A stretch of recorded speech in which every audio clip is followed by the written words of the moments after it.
หน้า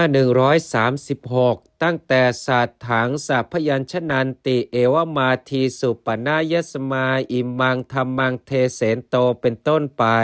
ก็ในคำเป็นต้นอย่างนี้ว่าสัตถังสัพพยัญชนะดังนี้พึงทราบวินิจฉัยดังนี้เพราะพระผู้มีพระภาคเจ้าพระองค์นั้นเมื่อทรงแสดงพระธรรมนี้ชื่อว่าทรงประกาศคือทรงแสดงศาสนพรหมจรรย์และมรรคพรหมจรรย์ด้วยในต่างๆก็ศาสนาพรหมจรรย์และมรรคพรหมจรรย์นั้นชื่อว่าพรั่งพร้อมด้วยอาจเพราะถึงพร้อมด้วยอาจชื่อว่าพรั่งพร้อมด้วยพยัญชนะเพราะถึงพร้อมด้วยพยัญชนะตามสมควรชื่อว่าพรั่งพร้อมด้วยอาจเพราะประกอบพร้อมด้วยอรรถบทที่แสดงประกาศเปิดเผยจำแนกทำให้ตื้นและบัญญัติชื่อว่าพรั่งพร้อมด้วยพยัญชนะเพราะถึงพร้อมด้วยอักษรบทพยัญชนะอาการนิรุตติและนิเทศชื่อว่าพรั่งพร้อมด้วยอาจเพราะความที่ศาสนพรหมจรรย์เป็นต้นนั้นลึกโดยอาจและลึกโดยปฏิเวทชื่อว่าพรั่งพร้อมด้วยพยัญชนะเพราะความที่ศาสนพรหมจรรย์นั้นลึกโดยธรรมและลึกโดยเทศนา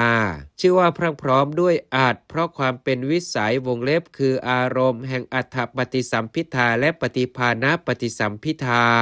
ชื่อว่าพรั่งพร้อมด้วยพยัญชนะเพราะความเป็นวิสัยวงเล็บคืออารมณ์แห่งธรรมปฏิสัมภิทาและนิรุตติปฏิสัมภิทา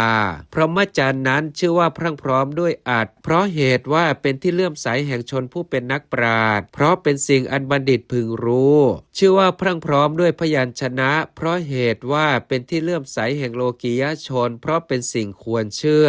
ชื่อว่าพรั่งพร้อมด้วยอาจเพราะมีความอธิบายลึกชื่อว่าพรั่งพร้อมด้วยพยัญชนะเพราะมีบทตื้นชื่อว่าบริสุทธิ์สิ้นเชิงเพราะมีความบริบูรณ์เต็มที่เหตุไม่มีสิ่งที่จะต้องเพิ่มเข้าชื่อว่าบริสุทธิ์เพราะเป็นของหาโทษไม่ได้เหตุไม่มีสิ่งที่จะต้องนำออกชื่อว่าพรหมจรรย์เพราะอันบุคคลผู้เป็นใหญ่คือผู้ประเสริฐพึงปฏิบัติเหตุที่พรหมจรรย์นั้นอันท่านกำหนดด้วยไตรสิกขาและเพราะเป็นจริยาของท่านเหล่านั้นฉะนั้นท่านพระอุบาลีเถระจึงกล่าวว่าพระผู้มีพระภาคเจ้าพระองค์นั้นทรงประกาศพรหมจรรย์พร้อมด้วยอาจพร้อมด้วยพยัญชนะบริสุทธิ์บริบูรณ์สิ้นเชิงอีกอย่างหนึ่งเพราะพระผู้มีพระภาคเจ้าเมื่อทรงแสดงธรรมมีเหตุและเรื่องที่เกิดขึ้นชื่อว่าทรงแสดงวงเล็บธรรมนั้นมีความงามในเบื้องต้นและชื่อว่าทรงแสดงวงเล็บธรรมนั้นมีความงามในท่ามกลางเพราะเนื้อความไม่วิปริตและเพราะประกอบด้วยเหตุและอุทาหรณ์โดยสมควรแก่เวนยศาสตร์และชื่อว่าทรงแสดงวงเล็บธรรมนั้นมีความงามในที่สุดเพราะทำให้พวกนักฟังได้ศรัทธาและความมั่นใจก็เมื่อทรงแสดงธรรมอยู่อย่างนั้นชื่อว่าทรงประกาศพรหมจรรย์